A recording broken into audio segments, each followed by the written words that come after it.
bring them across the river to the high school, Lewis and Clark, and then go back across the river, pick up those students, take to Callaway Hills or north, whichever one. And so there are some additional fuel costs. It's not significant, but it is enough for something that we would need to look at. Elementary first is more fuel efficient because of that reason. If we had an hour difference, regardless of elementary or secondary, it would save $161,000 is the projection over our current route cost, versus if we do nothing and add those 5 to 8 routes at Capital City, which would be paying more, paying $225 to $360 versus nothing. So the savings of, you're saving $160 versus paying $3 to $350. That is the close to $500,000 potentially if we make a change versus if we did nothing. Remedies issues with time buses are arriving to and from. That's because of trying to do some tiered routing with schools that do not have that hour difference. So there's two main options that we're looking at. Option one is our elementary schools go first, 750. You see the middle school's at 845, high school's at 855, and then option two of our secondary going first and our elementary schools going second. So we're going through, we've had 2 community-wide town hall meetings. We had one last night at Thomas Jefferson. We had one Tuesday night at Lewis and Clark, and that was open to our community. We asked folks to come in and give us their opinions, and we'll kind of give an update on that. So these are the 2 options we're considering. So later start time. So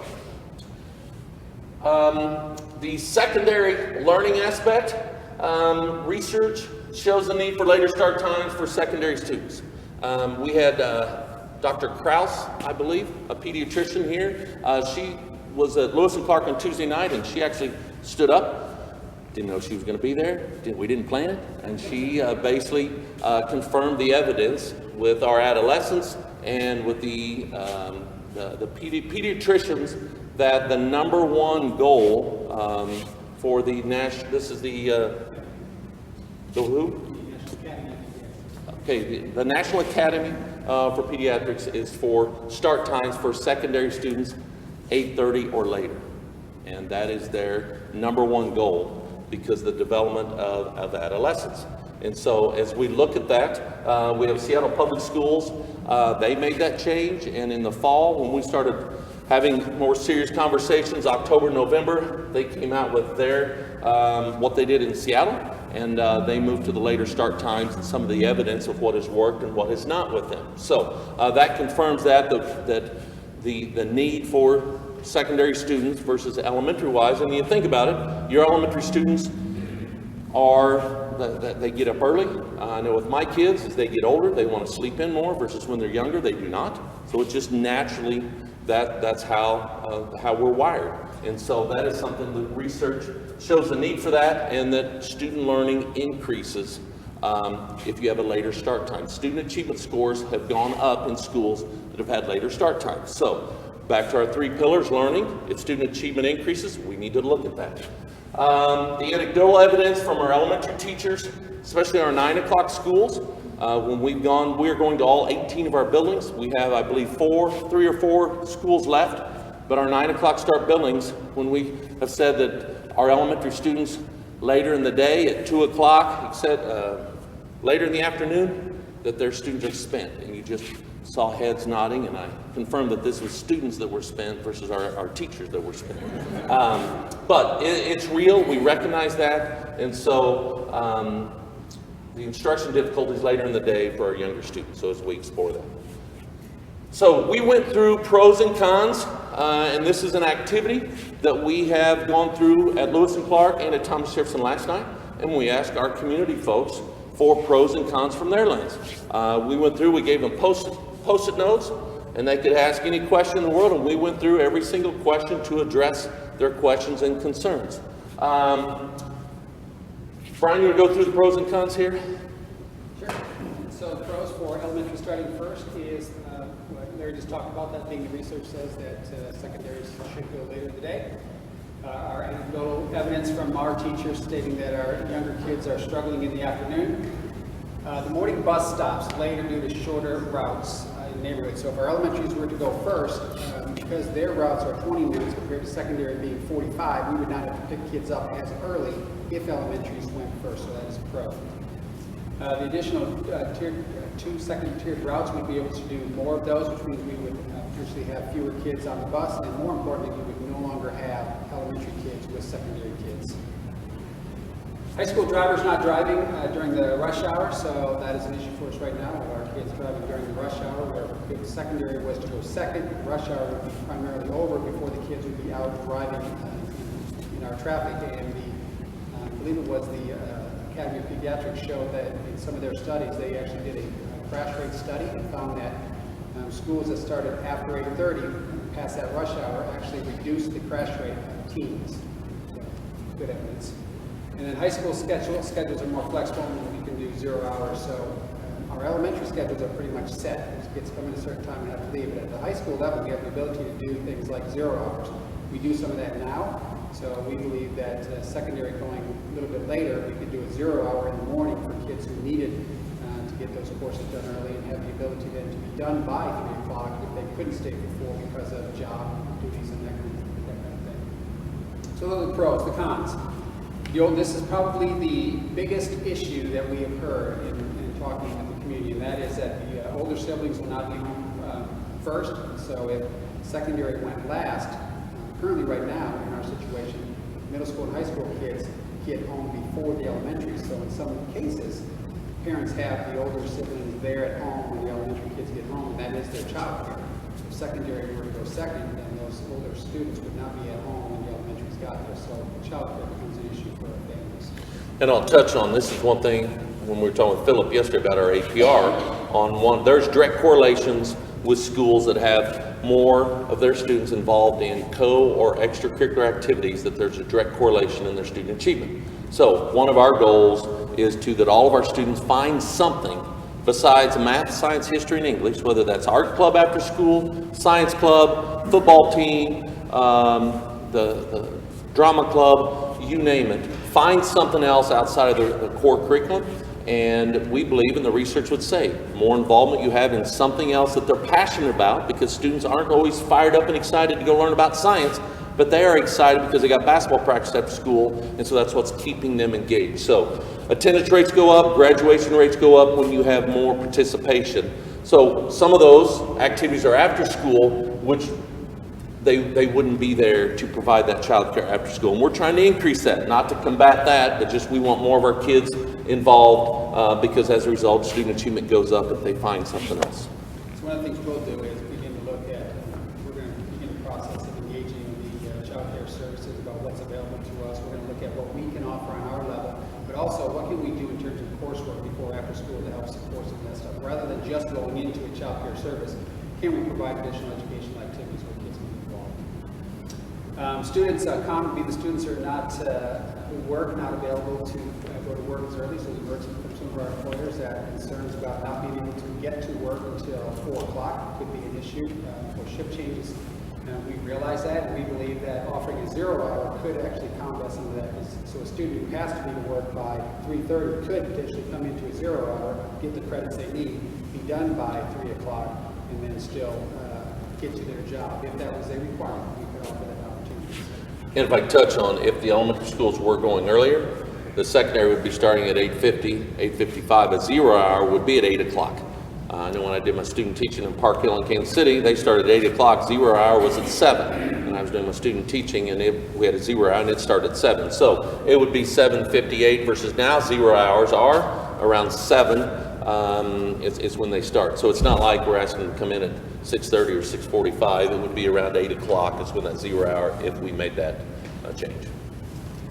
Changing the bell time under this scenario would mean that we change it for pretty much all of our schools other than our 2 Callaway County schools. So it would be a large change for all schools if we were to go with elementaries first. The after-school activities would be later in the evening, so secondary activities, obviously, if they're going to go until 4 o'clock, then their activities are going to be later in the evening.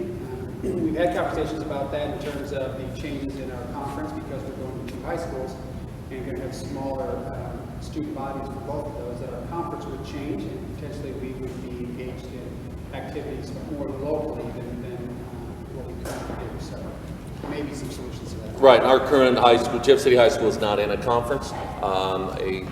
We are starting a conference, will be the 3 Columbia schools of Hickman, Rockbridge, and Battle, our 2, Capital City and JC, Helias, and then Sedalia is going to be our conference. So we anticipate, as Brian touched on, shorter travel times. Will we still be going to St. Louis or to Kansas City or Arkansas, etc.? We know we will some, but we hope that we will have less travel time. And the Columbia schools, the 3 Columbia schools, they have gone to 8:50 to 4 p.m. of the Battle, Rockbridge, and Hickman. So they've made that work, and so it's not like we'd be the only schools here, and if we're in the conference that wouldn't align with that. So another comment would be that our evening routes then go later in the evening. So since we gained it on the front end, with elementary getting on the shorter distance, now we have to pay the price at the far end, meaning the secondary students would not be getting off the bus maybe potentially until after 5 hours. And then a potential change in the sending schools for Nichols Career Center. We are a receiving school for surrounding districts at Nichols Career Center. We believe we have a solution now. Currently right now, the surrounding schools send their students in the morning to us. We service them in the morning. They leave, and then the Jeff City High kids come in and service in the afternoon. We believe, after talking to the Nichols staff, we can just continue that process. So if the surrounding schools want to continue to send at 8 o'clock, we'll continue to do that. And again, our Capital City and JC High will send kids in the afternoon just like we do now, so that we know changing that program. Just that the Nichols staff would be on a different work schedule than the high school staff. We're currently there on the same schedule. So we believe we have a workaround for that piece. If you were to flip that and let the secondary schools go first, everything that was a pro becomes a con, everything that was a con becomes a pro. So the pros are the older siblings would be home. We would be changing fewer schedules. After-school activities would finish earlier. The cons, it goes against what the research says we should do, which is a pretty big issue. Earlier morning stops, so now that the secondaries are going to get picked up first and their routes are longer, we now have to pick up earlier in the morning. And older siblings would not be at home to assist the students to get ready for school. So you kind of flip that issue. Instead of I'm not home in time to make it there, now I'm going to be gone. Currently we have the situation. I'm gone, elementary student. Mom and dad have to be at work. What happens with the elementary student? We address those issues now, not very well. There was a parent that had asked a question last night. If we had secondary schools, it was on the other one, secondary schools starting later, how could we assure that when they leave to go to work and drop their elementary student off at school, that how could we be assured that their middle school student would get on the bus and go to school at 9 if mom's already left? And that's something, well, that's something you'd have to work through with doing that, because if they could take them, they could make other arrangements, but that was a valid question.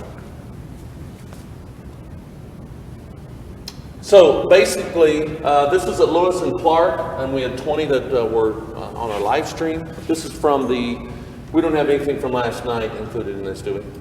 Okay. Okay. The big part was the after school, and Brenda Hatfield is leading this charge, and we even talked this morning as far as starting next week.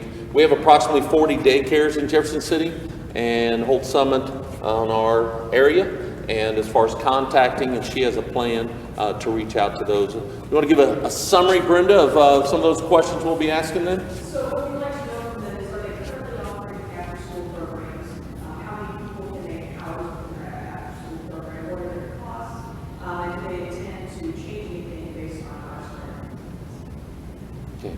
So we know that's real. I mean, we have responsibility. We're not just going to say, hey, we open the doors to start school and make sure they can read and write, and then at the end of school, then you're on your own. We're not going to do that. We're in this together because we have working families, and we know it's real. And so we want to work with them to provide as best we can of how that works.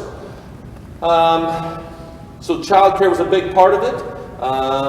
The decreasing of time of students on the bus, with being able to do the tiered routes. We'd have smaller, shorter routes and still save some money with being able to do the tiered system.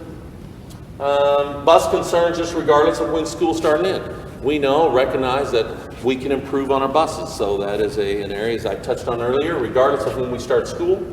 And then just a concern with the secondary students, might not have enough time for homework and activities if they get out later in the day. So we know there would be some change, and at the end of the day, the bottom line is that change is pain, and we recognize that, and family would have to change maybe how they're doing things, and but we're trying to look at how it would affect learning, how it would affect our bottom line as far as dollars, and where we spend our money.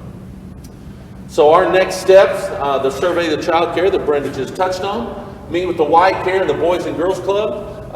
That's going to be a part of that. The board gave us a consensus to move forward with investigating this. Jason Hoffman gave a presentation to the board in November. Brian gave some of the evidence of other schools that have made this change in December. It was a January agenda item as well. It will be an agenda item here in February as a first reading. And when we say first reading, as in we will plan on, we think we should look at option 2 or option 1 as an agenda item, which would give our community an opportunity to address the board as an agenda item at our February board meeting as a first reading, but not asking for final approval, with asking for final approval in March, so then families and we can make plans accordingly. So that's where we are in the process. We're gathering feedback from all 18 of our buildings. We have 1,489 staff members, so we're asking our own folks. We're saying we're stronger together. What looks good? What doesn't? What's your ideas? Asking for input on that. This is what we used Tuesday and last night, feedback collected. Focus groups of our secondary students. Would you give an overview of that as well, Brenda, please? So we're going to meet with students from Wilson Park, Thomas Jefferson, Simonson, and high school, both 10th grades and 11th grade high school, to ask them what they think the pros and cons are for both options, to get a better sense of what their issues are, what their concerns are, what they think about either one of those scenarios. We hope to get those done in mid-February. We're still working on scheduling those. Our goal is to talk to a cross-section of students, and that means students who have jobs, students who don't have jobs, students who are in last activities, students who are in few activities, students who are in AP dual enrollment, and students who aren't in those classes, just to get a sense of the issues there is in the economy in those factors. Okay, thank you for that. So, touch on the other ones. Was there anything after this slide? Go back one. Oh, that's part of the presentation. So what we want to ask you, do you have ideas, thoughts, as we look at the pros and cons on our elementary school starting early and secondary later, or our secondary starting earlier with elementary later? Any questions, comments, thoughts on that?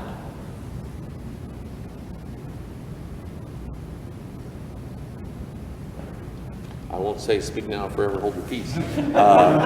We'll be around here if you think of things, or if you want to come see us individually, or send us an email, stop by over a cup of coffee. We'd love your thoughts, what you see. Hey, that's a great idea, or you missed the mark there, or there's an elephant in the room. We're wanting to address any parts of this because we realize change is pain, but we want to keep moving forward. So, any other questions? Do we have? Was this our last topic? Okay, any other questions, school-wide things, questions, thoughts, comments you'd like to ask here before we wrap it up, and then we'll, like I said, we'll stay after if you want to discuss any parts of anything.